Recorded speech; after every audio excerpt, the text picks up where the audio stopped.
News টুডেতে আপনাদেরকে স্বাগত। আমি রিক। দেখে নিচ্ছি এই মুহূর্তের বিশেষ কিছু খবর। তৃণমূল সর্বভারতীয় সাধারণ সম্পাদক অভিষেক বন্দ্যোপাধ্যায়ের বাবা অমিত বন্দ্যোপাধ্যায় দায়ের করা মানহানি মামলায় স্থগিতাদেশের মেয়াদ বৃদ্ধি করলেন কলকাতা হাইকোর্ট।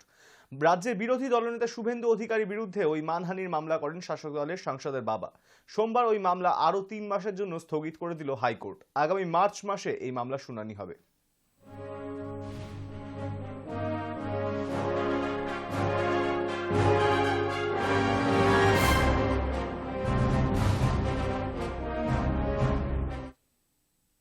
সংবিধানের 370 ধারা নিয়ে গুরুত্বপূর্ণ রায় সুপ্রিম কোর্টের। শনিবার শীর্ষ আদালতের তরফে জানানো হয়, জম্মু কাশ্মীর ভারতের অভিন্ন অঙ্গ। জম্মু কাশ্মীরের যুদ্ধ পরিস্থিতির উপরে নজর রেখেই 370 ধারা গ্রহণ করা হয়েছিল। প্রধান বিচারপতি ডিওয়াই চন্দ্রচূড় জানান, 370 ধারা সাময়িক ব্যবস্থা ছিল। শীর্ষ আদালতের তরফে জানানো হয়, জম্মু কাশ্মীরকে রাজ্যের মর্যাদা ফিরিয়ে দিতে হবে।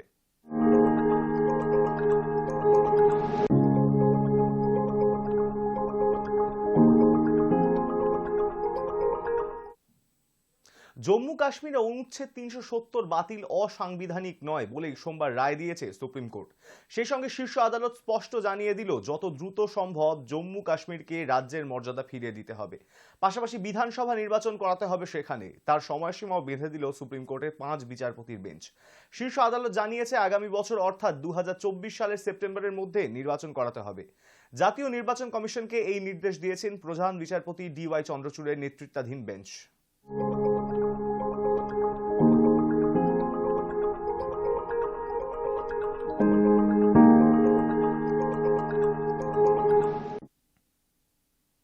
লোকসভা থেকে বহিষ্কারের সিদ্ধান্তের বিরুদ্ধে এবার সুপ্রিম কোর্টের দ্বারস্থ হতে চলেছেন মহুয়া মৈত্র।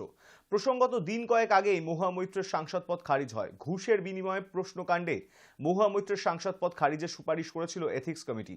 সংসদ চত্বরে দাঁড়িয়ে কার্যত হুঁশিয়ারি সুরে বলেন, এর শেষ দেখে ছাড়ব।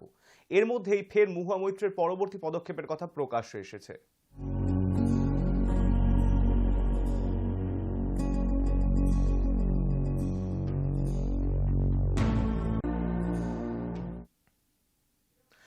দিনে পড়ল ঝাড়খণ্ড। ওড়িশা ও বাংলা জুড়ে আয়কর তল্লাশি।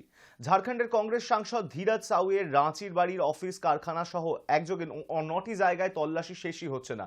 নোটের পাহাড় ক্রমেই উঁচু হয়ে চলেছে। সূত্রের দাবি, আয়কর দপ্তরের আধিকারিকেরা এখনো পর্যন্ত প্রায় 354 কোটি টাকা বের করেছেন ধীরাজ সাউয়ের বিভিন্ন আস্তানা থেকে। কংগ্রেসের রাজ্যসভার সাংসদ ধীরাজ সাউয়ের রাঁচির বাড়িতে এখনো চলছে পাহাড় প্রমাণ নোট গোনার পালা। এক দফায় আয়কর হানায় এখনো পর্যন্ত সবকালীন রেকর্ড টাকা উদ্ধার করেছে বলে এমনটাই দাবি সূত্রের।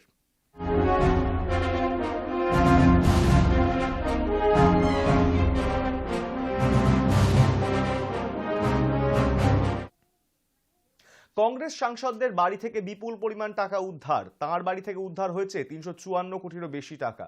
এই ঘটনায় তীব্র নিন্দা করলেন কেন্দ্রীয় স্বরাষ্ট্রমন্ত্রী। কি বললেন আমরা শুনে নেব। देखिए, मुझे तो बड़ा आश्चर्य है, आजादी के बाद किसी भी दल के सांसद के घर से इतनी बड़ी मात्रा में कैश नहीं पकड़ी गई होगी। सैकड़ों करोड़ों रुपए का कैश सांसद के घर से मिलता है और पूरा इंडी अलायंस मौन है इस करप्शन पर। मैं तो पूछना चाहूंगा इनके साथियों को, कांग्रेस का मौन तो हमें समझ में आता है क्योंकि इनकी फितरत ही भ्रष्टाचार की है, परंतु चाहे तृणमूल कांग्रेस हो, चाहे जेडीयू हो, चाहे आरजेडी हो, ये सारे दल डीएमके सहित चुप बैठे हैं। सपा भी चुप बैठी है, कोई रिएक्शन नहीं। अब मुझे समझ में आ रहा है कि मोदी जी के खिलाफ ये जो एक प्रचार अभियान चला कि एजेंसियों का दुरुपयोग हुआ है, वो क्यों चलाया गया? क्योंकि इनके जहन में एक डर था कि हमारे करप्शन के सारे कच्चे चिट्ठे खुल जाएंगे। और मैं मानता हूं कि ये उचित ही हुआ है। जिस प्रकार से इतनी विपुल मात्रा में भ्रष्टाचार झारखंड जैसे गरीब राज्य में हो रहा है, वो आंख खोलने वाला है। और ये जो राजनीतिक प्रोपोगंडा करते हैं एजेंसियों के दुरुपयोग का, उनको ये अपने आप ही उनके ही कृत्य से जवाब मिल गया है। इतना भारी करप्शन करने के बाद भी अगर कोई एजेंसी काम न करे तो एजेंसी की क्षमता पर सवाल उठते हैं। और मैं मानता हूं कि राहुल गांधी से लेकर इंडी अलायंस के सभी लोगों ने इसका जवाब देना चाहिए। भारतीय जनता पार्टी ये मसले को बहुत नीचे तक, इस देश के जन जन तक ले जाएगी और जागरूकता लाने का प्रयास करेगी। हमारी लड़ाई 2014 से भ्रष्टाचार के खिलाफ है। ढेर सारे कदम नरेंद्र मोदी सरकार ने उठाए हैं, प्रधानमंत्री जी ने उठाए हैं, और इस दिशा में हम जन जागृति लाकर इसको जरूर लोगों तक पहुंचाएंगे। প্রতিদিন বেড়েই চলেছে টাকার পরিমাণ। কংগ্রেস সাংসদের বাড়ি থেকে টাকার পরিমাণ বাড়তেই বিক্ষোভ করছেন বিজেপির সাংসদরা। সর্বভারতীয় সভাপতি জেপি নাড্ডার নেতৃত্বে সংসদে বিক্ষোভ দেখান বিজেপির সাংসদরা। বিক্ষোভের উপস্থিত ছিলেন রাজ্য সভাপতি সুকান্ত মজুমদার।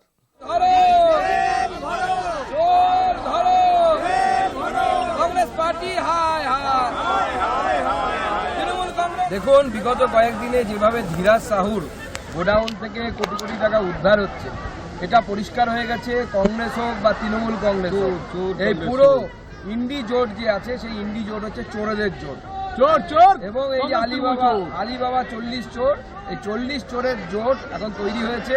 আর এই চোরেদেরকে নরেন্দ্র মোদী ভারতবর্ষের চৌকিদার, তিনি ধরে ধরে সাফ করবেন, জেলের ভেতরে ঢোকাবেন। যেভাবে সাহুর বাড়ি থেকে কোটি কোটি টাকা এখনো পর্যন্ত 350 কোটি টাকা পাওয়া গেছে, ওই অনুরূপে মমতা বন্দ্যোপাধ্যায়ের মন্ত্রী পার্থ চট্টোপাধ্যায়, যিনি এখন জেলে আছেন, তার বান্ধবীর খাটের তলা থেকে দুটো ফ্ল্যাট থেকে প্রায় 50 কোটির উপরে পাওয়া গেছে। যা পাওয়া গেছে পশ্চিমবঙ্গে তা হিমশৈলের চূড়া মাত্র। আগামী দিনে তদন্ত হলে আরও কোটি কোটি টাকা পাওয়া যাবে। সমস্ত নেতারা জেলের ভিতরে ঢুকছে এবং এই চোরেরা জেলের ভেতরে ঢুকবে। না খাবো না খেতে দেবো, নরেন্দ্র মোদীর এই যে মন্ত্র, এই মন্ত্র নিয়ে আমাদের সরকার। 17 ডিসেম্বর নয়, ইন্ডিয়া জোটের বৈঠক আগামী 19 ডিসেম্বর। ইন্ডিয়া জোটের তরফে বৈঠকের দিন ঘোষণা করলেন কংগ্রেসের সাধারণ সম্পাদক জয়রাম রমেশ। ইন্ডিয়া জোটের চতুর্থ বৈঠক বলে জানিয়েছেন তিনি। এক্স হ্যান্ডেলে পোস্ট করে কংগ্রেসের সাধারণ সম্পাদক বলেন, ইন্ডিয়া জোটের চতুর্থ বৈঠক হবে আগামী মঙ্গলবার। দিল্লিতে দুপুর 3টের সময় এই বৈঠক বসবে।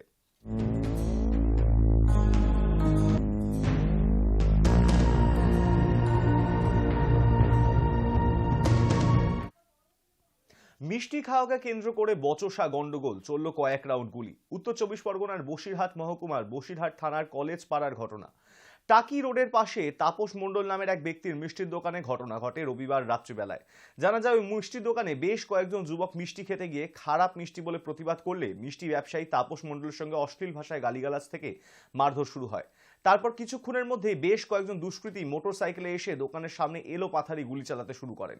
তাতেই গুলিবিদ্ধ হন এক ক্রেতা। বসিরহাট স্বাস্থ্য জেলায় ভর্তি করা হয় তাকে। ওই আহত ব্যক্তিকে পরে শারীরিক অবস্থার অবনতি হলে কলকাতা আরজি করে স্থানান্তরিত করা হয়। বসিরহাট থানার পুলিশ দুষ্কৃতীদের খোঁজে তল্লাশি শুরু করেছেন।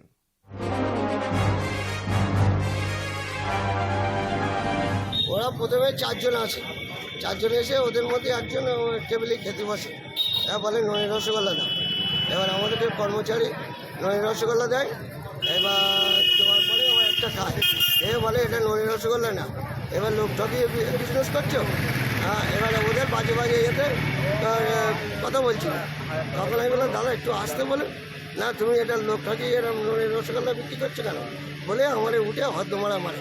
তারপর আমাদের কর্মচারী টাকা দিয়ে আসে, তখন কর্মচারীদেরও হদ্দমারা মারে। পাশে একটা দোকানদার থাকে, তার ভাই ওরে যে টাকা দিয়ে যায় তারে হদ্দমারা মারে, মেরে ওরা এদিক চলে যায়। তারপরে আবার এই দিক থেকে ঘুরে আসে, এসে মেশিন টেশিন নিয়ে ওরা ওই গুলি টুলি চালায়। আর শুধু বলে মালিক কই মালিক কই মালিক।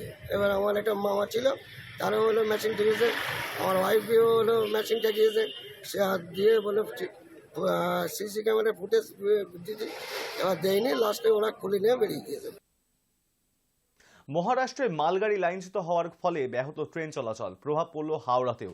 দুর্ঘটনার ফলে অন্তত 20টি দূরপাল্লার ট্রেনের গতিপথ বদল করা হয়েছে। রেলের তরফে 4টি ট্রেনের গতিপথ সংক্ষিপ্ত করা হয়েছে, যার ফলে স্বাভাবিকভাবেই বিপাকে যাত্রীরা। ঘটনাটি ঘটেছে রবিবার রাত্রিবেলায় মহারাষ্ট্রের কাসার স্টেশনের সামনে।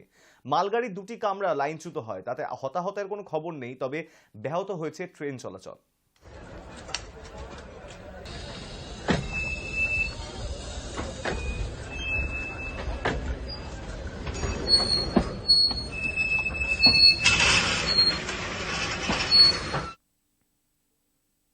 নিউজ টুডে এখন এই পর্যন্তই। দেখতে থাকুন হাই নিউজ, নির্ভীক নিরপেক্ষ।